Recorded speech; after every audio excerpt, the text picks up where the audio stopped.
Dear friends, welcome back. In this video, I'd like to take a look at one machine on the Vulnhub, which is hackNos Player 1.1, and this is its version.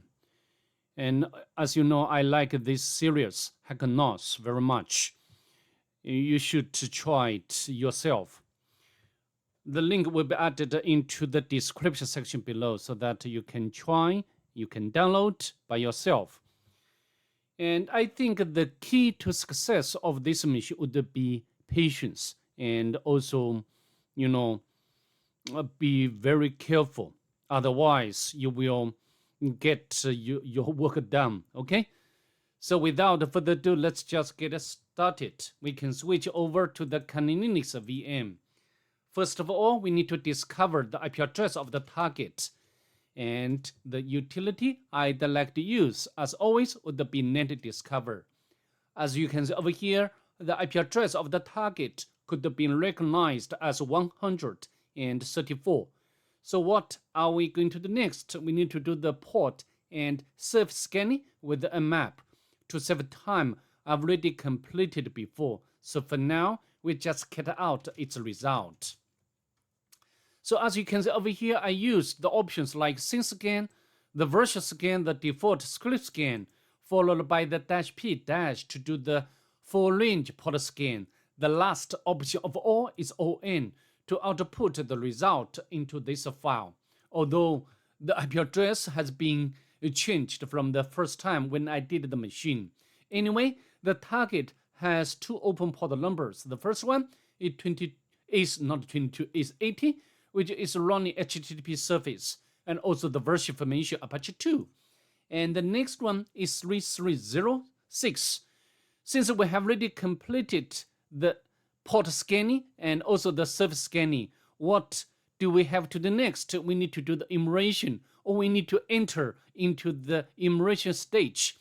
As I mentioned in the other videos, if the MySQL service is running on the target, we should test whether this service is vulnerable to weak credential vulnerability. So let's try it now. And we can, sorry, the password is not correct. The IP address is 134. The password is root. Access denied. So this doesn't work. So what can we do next? We need to do enumeration with web application, both manually and automatically. Let's fire up our browser to do the manual enumeration first. We can press enter. We got the default Apache 2 page back, and we can scroll down. You can notice here, this is very different from the normal default Apache 2 page. As you can see over here, the default Debian document root is this one. So I think we, from this page itself, we can get the directory and we can copy and paste over here. And next we can check whether we can access this directory. Yes, we can. And I think that we are very familiar with this sort of site, which is developed with WordPress CMS. Okay, so afterwards, I think we can do the particular enumeration for the WordPress CMS. But before we do that, I'd like to walk through the site, and also I need to check whether we can run the Nicto to get more information about this web application. Of course, here we cannot get anything important. And also next we can launch GoBuster to do the directory enumeration, because we do not want to miss anything important. For example, other directories except this. So what's the name? The go@web directory. Of course, actually, we cannot find anything else. To save time, I will not wait at all. And next, I think we need to launch WordPress scanning with WP scan And we can, of course, I need to modify the IP address to this target, and we can press enter. As you can see, we identify the user, and the username is this one. We can copy and paste over here, and also some WordPress JSON API, and we can copy.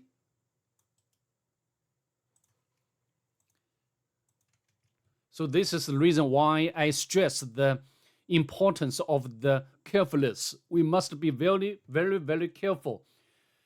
As a matter of fact, the WordPress Scanning 2 has already helped us to identify this or discover this point or access point or API. However, if you are very careless, if you are careless, you will not notice this API. And as you can see over here, we can find this a string. It looks like this is some sort of password, so we can paste over here. So the possible password. Okay. Next, even this utility has identified one plugin, and we can copy and even give us the version information. We can use Google exploit, and you can, of course, exploit database website has a link. However, this exploit is not best one. Actually, this website, I've already opened up this link and give us a more effective exploit. As you can see, this is a POC, because here allow us to upload the file directly rather than this one. This one just oh, sorry, I got some error anyway. And now we can follow this POC because this is the authenticated exploit. But before we do that, I'd like to, for example, we can use the same utility to check whether we can crack the password for this user. We can copy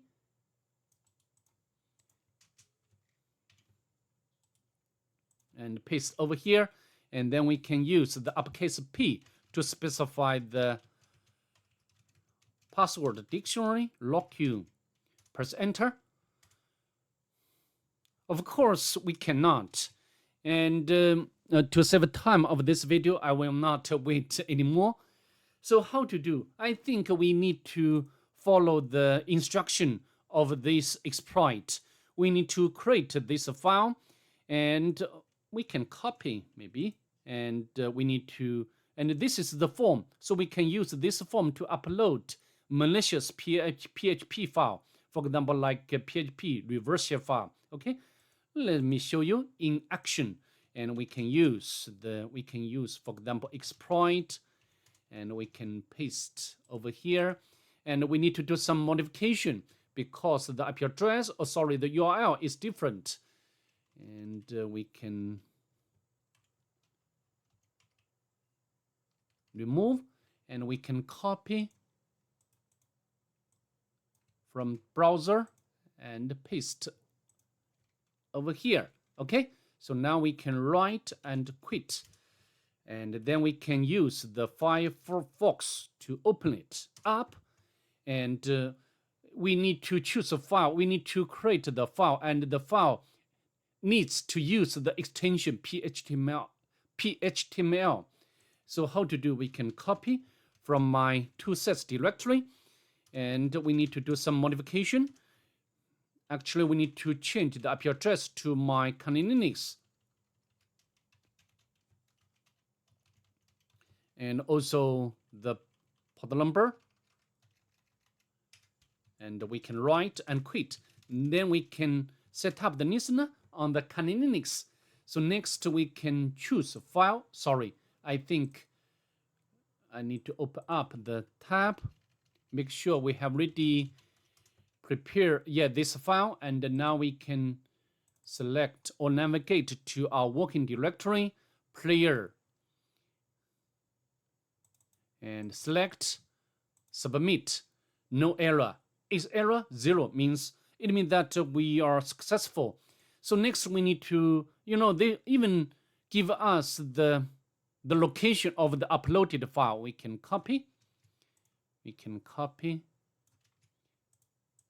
and HTTP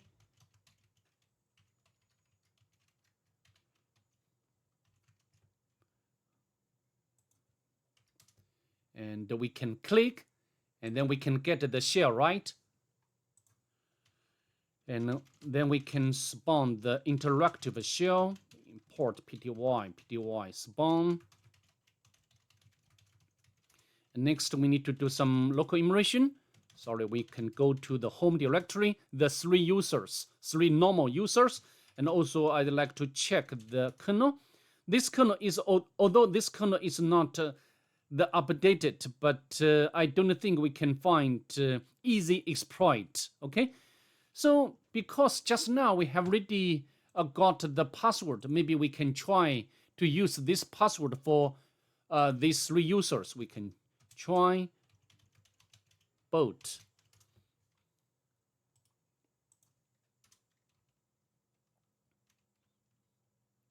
Okay, failure. And we can try the second one, hunter. And we can paste the password again. Security, the last one.